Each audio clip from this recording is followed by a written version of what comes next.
Hey everyone, welcome to Silverfort's product showcase. My name is Sammy Comber and I'm joined today by Don Hoffman and Jason Shoup. We're excited to have you join us today, but before we get started, I just wanted to encourage any and all questions through the Q&A. If we don't have time to get to them at the end, we'll be sure to follow up with an email to make sure that they get answered. And then our main goal today is to give you a brief introduction to the Silverfort Identity Protection Platform in about 30 minutes. But without further delay, it's my pleasure to introduce Don Hoffman, Product Marketing Manager at Silverfort. Great, Sammy. Thanks so much. And thanks everyone for joining us on the call today. I'm going to start things off by giving you a high-level view of what we do here at Silverfort. And then I'm going to turn things over to Jason Shoup, who is our Director of Sales Engineering here in the US. And Jason is going to give you a brief demo of our software so you can see exactly how it works in action. So in a nutshell, what Silverfort does is we can extend your modern identity security controls, specifically things like multi-factor authentication, MFA, to systems that could not be protected before.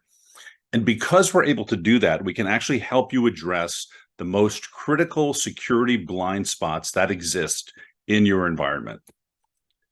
So you likely already have a modern identity security solution in place, right? You've got something like Azure AD, now known as Entra ID. You've got Okta, you've got Ping, you've got Duo, you've got some combination of these platforms. And all of them have very good security features in place, right? They've got built-in MFA, conditional access auditing. They've got these things, and these solutions do a very good job at protecting identities and stopping attacks for the applications that they cover. The problem is this actually leaves two big blind spots when it comes to identity security. And the first blind spot is around MFA. The reason for this is that there are actually still key resources that lots and lots and lots of companies use that are using legacy authentication. And the solutions that I just mentioned, which are great, are actually not able to integrate with those resources.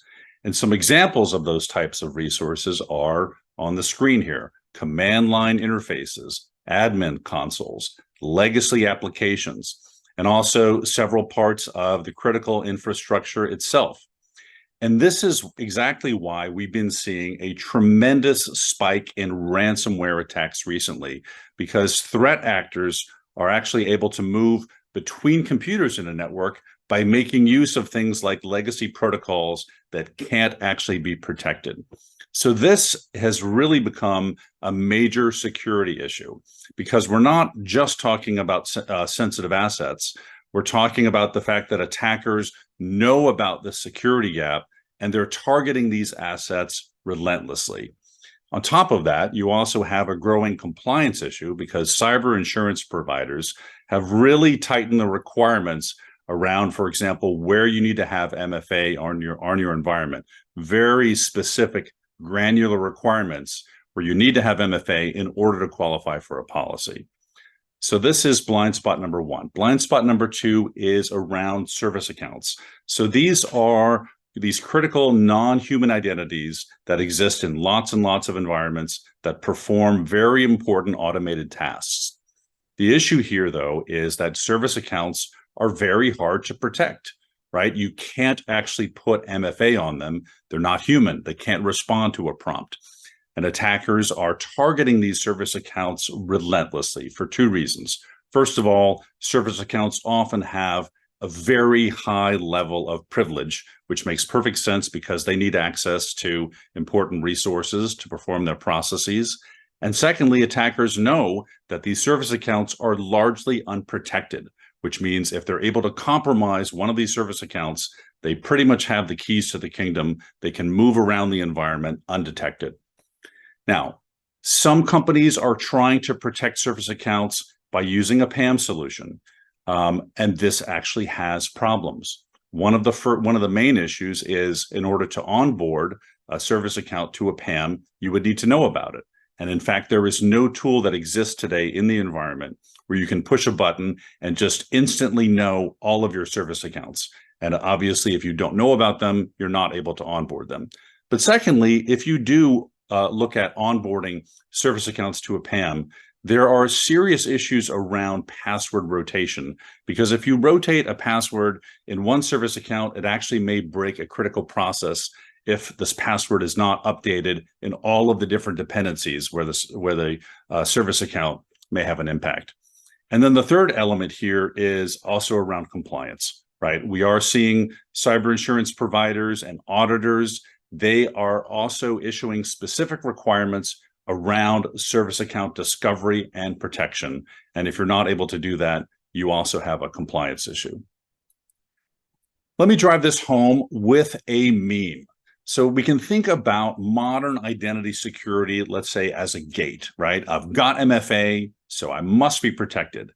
And yes, you are protected, but not fully, right? You may have MFA on things like remote desktop protocol, RDP, but you probably don't have it in the places where you also need to have it, such as remote PowerShell, one of the command line tools here, right?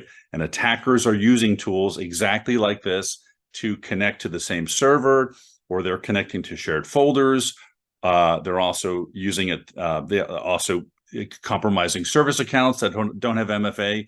The point here is that there are still ways to bypass the existing protection that exists today, because it's too narrow. And again, this is why we're seeing this explosion in ransomware, because attackers have developed this ability to move from computer to computer across the network by taking advantage of these legacy protocols that no one can protect. So let me take a minute here and just talk a little bit, again, very high level, about how Silverfort works. So of course, in a network environment, you have different types of users. You've got admins, you've got service accounts, and these users are connecting to various services and resources. And the way they do that is with an access request that's using a protocol. And that protocol is then authenticating to part of the identity infrastructure. And this can be Active Directory, a cloud provider, or some combination of the different IDPs. Now, as I've mentioned, some of these identity solutions have modern security controls in place. Some of them do not. And so what Silverfort aims to address here is, we can't change how these systems work. But what we do is we can actually configure Active Directory so that any authentication that's coming to Active Directory is automatically forwarded to us for a second opinion. And what this means is whenever an access request is made, that request is passed along to Silverfort so we can then analyze it. And we can take a look at what policies have been put in place to make a decision about how that request should be handled, whether it should be just automatically allowed, whether it should be blocked, or whether one of the modern identity security controls like MFA should be required on this specific request. So in the case of human users, we can enforce MFA on any resource, like I mentioned. And what's particularly cool about this is we're not replacing your existing MFA. We are just extending it, right? You can keep using whatever MFA solution that you currently have in place. Your users won't even know that we're there. We're completely invisible. But you're just extending that existing MFA solution to all of these additional resources that those solutions are not able to protect. On the non-human service account side, so what we are going to do here, obviously, because these service accounts, you can't protect them with MFA, but what we're going to do is put in something we call virtual fencing. And what I mean by that is it keeps service accounts in their lane, so to speak.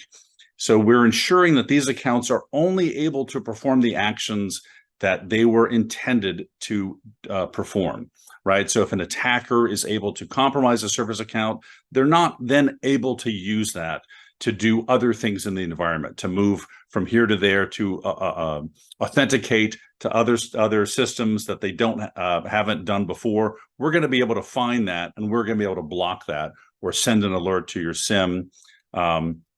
We're going to be able to give you the ability to stop that kind of lateral movement.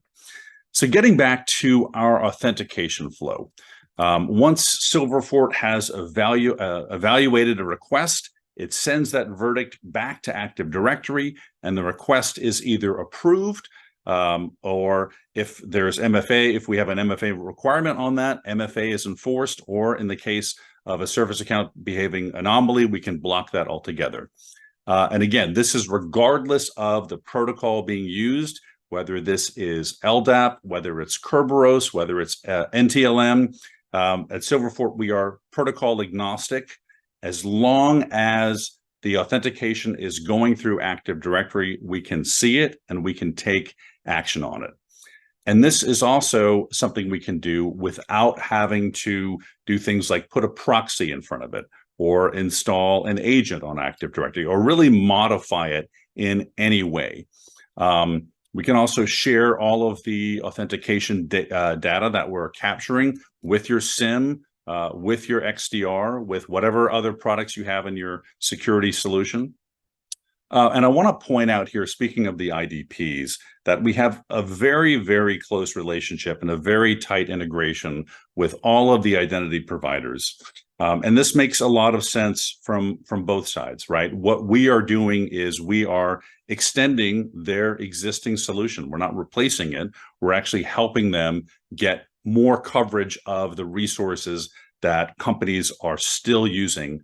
And those IDPs really appreciate what we're able to do for them, in particular, Microsoft. We have a very, very close relationship with Microsoft, a very tight integration with Active Directory.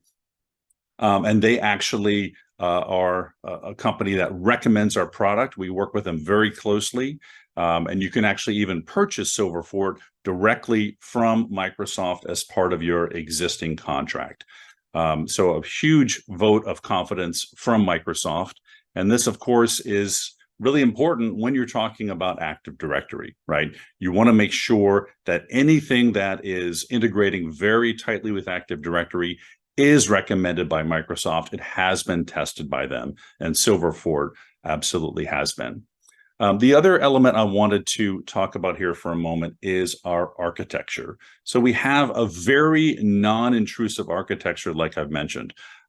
We do not install agents on the domain controller, right? We do not have a big impact on the DC. And in fact, all of our processing is done by virtual machines. So it's a very negligible impact on the DC. There's basically no performance hit.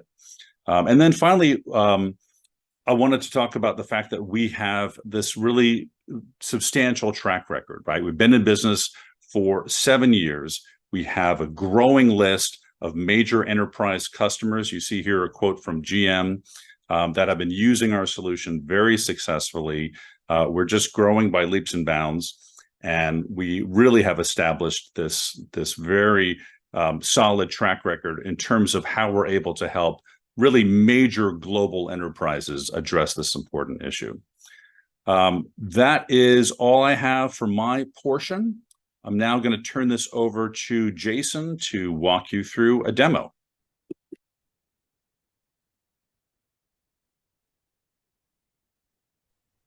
All right, I am sharing my screen. And thanks for attending, everybody. So my name is Jason Schupp. So I do lead the SE team here for the North American team at Silverfort. Should be able to see my screen here. I'm just going to dive right in to do a very quick demonstration of the solution and how it works. So at the core of what we do, we are a unified identity protection platform. What does that mean? It means, as you can see on the screen here, we're collecting authentication data. These lights you see flowing left to right are actual live authentications we're collecting from these various IDPs you see listed on the left-hand side. And we're also protecting these applications you see scrolling here on the right. Now, what's interesting about Silverfort's solution is, if you know, Azure AD, Okta, Ping, these are all modern IDPs. Things like Active Directory, ADFS, Radius, these are non-modern and do not support MFA or advanced security controls. This is where Silverfort really comes in and adds another layer of security to these IDPs. So in the case of an Active Directory authentication, Silverfort will see that, make a decision. That decision is policy driven, or could be driven by some other external factor but there's a policy sitting here that says, hey, this authentication requires an MFA. And we can extend MFA to the authentications that are coming from Active Directory. We can also receive signals from such as Azure AD and say, hey, look, Azure AD identified a risky user that was through an authentication happening in the cloud.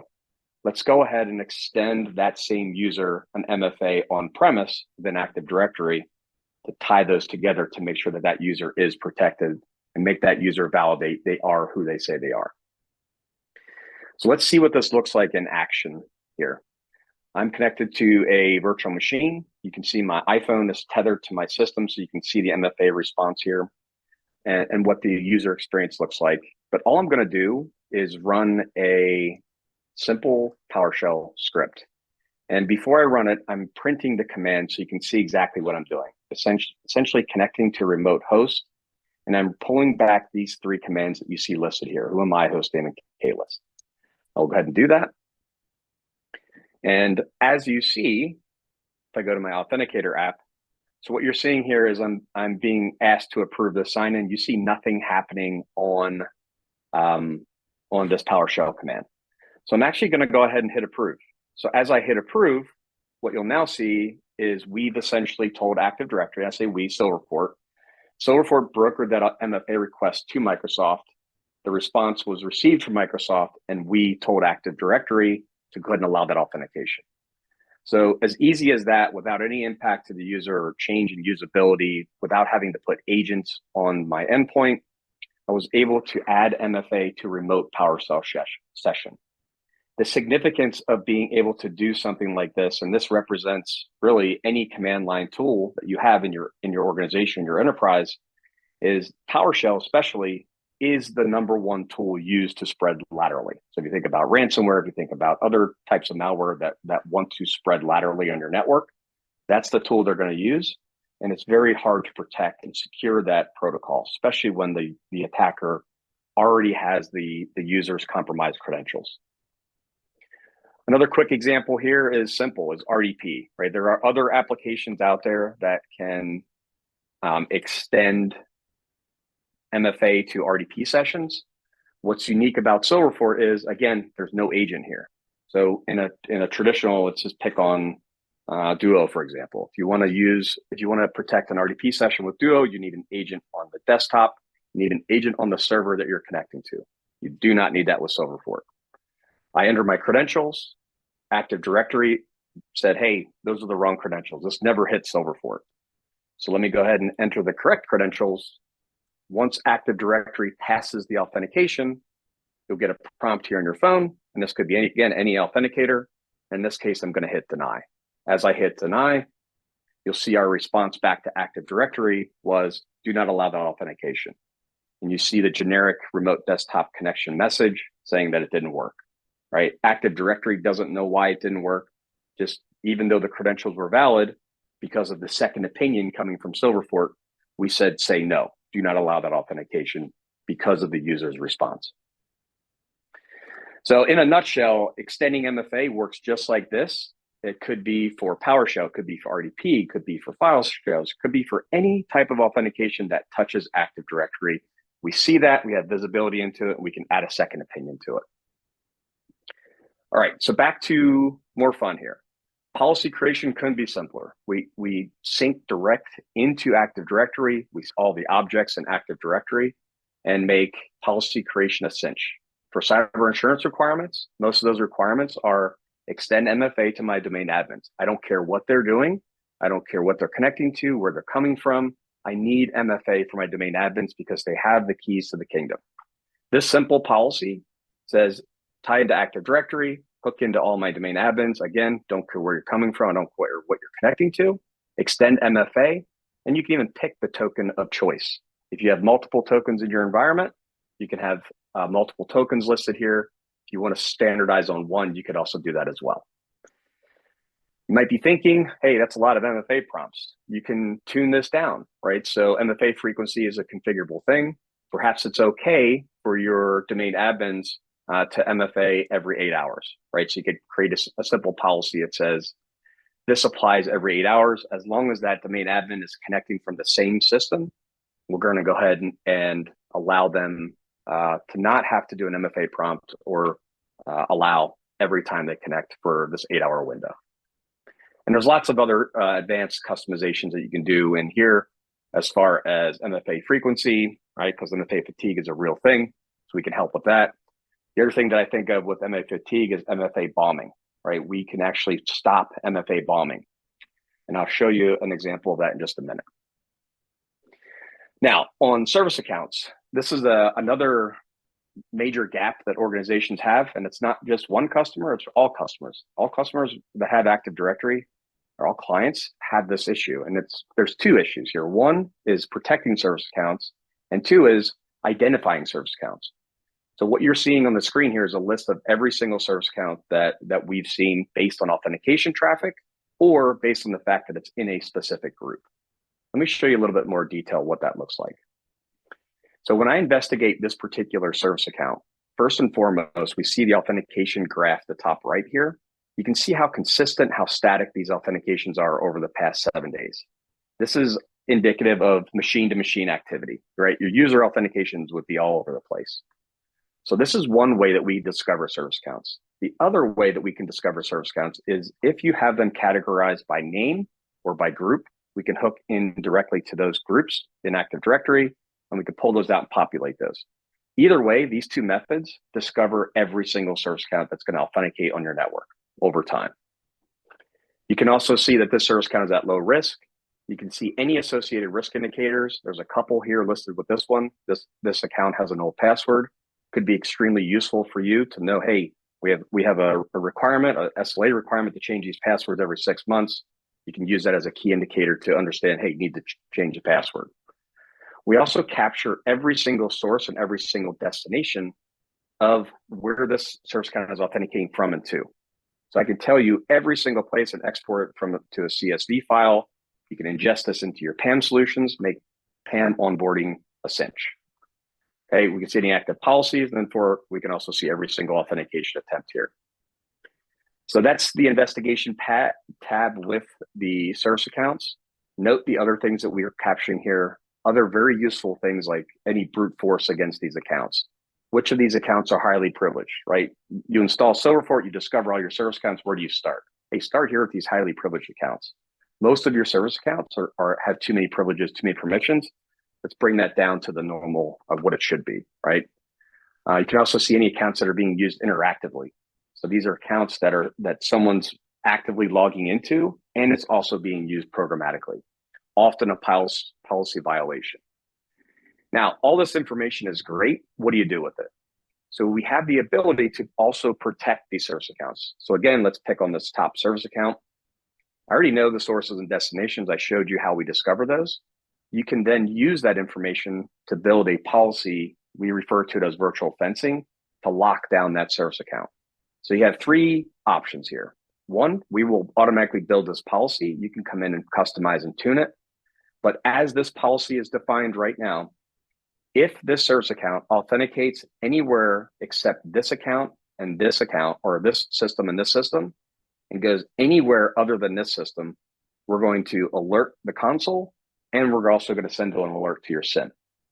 We could also check this box here and say we're going to deny that authentication access. This is the virtual fencing. We're locking this account into its dependencies. This account should only be used on these two devices and communicate to this single device. That's all it's allowed to do. You can further define which protocols are allowed. You can also add time restrictions and also risk-based decisions. So if this account is attacked and the risk level goes too high, we could just say, look, we need to block this account temporarily.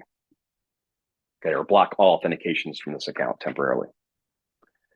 And then we further classify these by the account list. You can see which are machine to machine. You can see which accounts are being used interactively or hybrid accounts. You can see scanner accounts, right? Scanner accounts are, typically one or two to many destinations, which we'll populate here for you and give you visibility and insight into those service accounts. Okay, really quick, and then we're going to break because we're running on the end of the time. Also, lots of insights. All I'm going to say here is think domain hygiene, right? We'll tell you who your privileged users are, which ones are admins with SPNs, passwords that never expire, shared account information, all kinds of good detail in here. And then also the ability to go in and investigate. One of the major advantages you get with Silverfort out of the box is if you've ever searched through an Active Directory log, they're all right here, easily searchable. Every single domain controller is reporting their authentication traffic to Silverfort. Hey, you want to see which users throughout the day who have blocked their MFA requests? Here they are, right? The way we block bombing is if we see, let's say, for example, 3 denies from the same user within a certain window, we can identify it as an MFA bombing, and we'll just stop sending the MFA challenge to the user.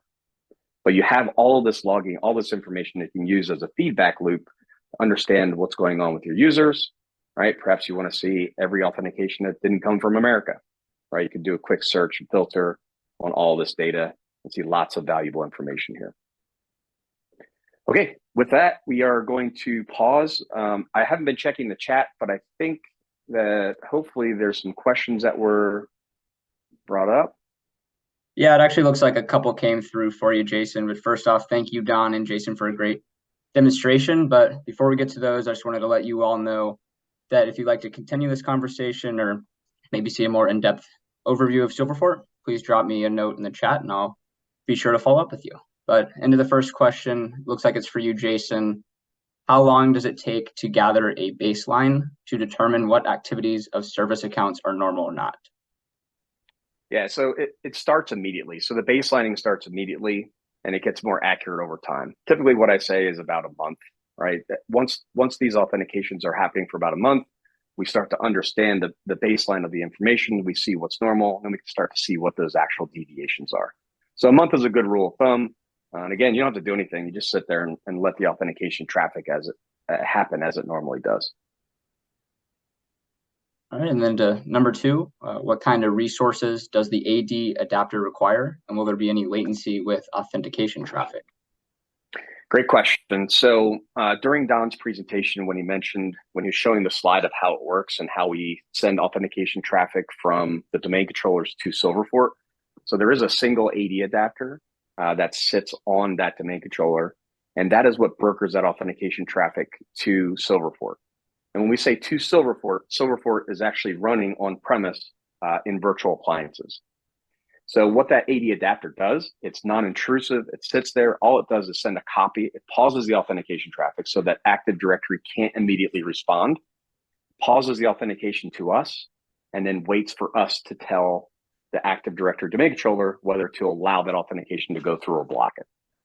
And as far as overhead, it's going to vary, obviously, based on how many resources, but on an average, it's less than 5% CPU. Sometimes it's not even 1% CPU, but 5 is a good number. If you have 5% CPU available in your DCs, great. You're going to run Silverfort just fine. Memory is negligible, and there should be no latency at all that you see, except for the added pause for the MFA prompt, right? That's normal. That's expected. But other than that, it's going to work just as it does. Your users won't even know we're sitting there. Awesome. Thanks, Jason, for answering those. It looks like that's about it on time that we have for today, and we'll be sure to follow up with the other questions on email. But again, please feel free to reach out to me. You can answer any other questions that you might have, but I want to thank you all for attending today and hope you have a great rest of your day. Thanks, everyone. Thank you.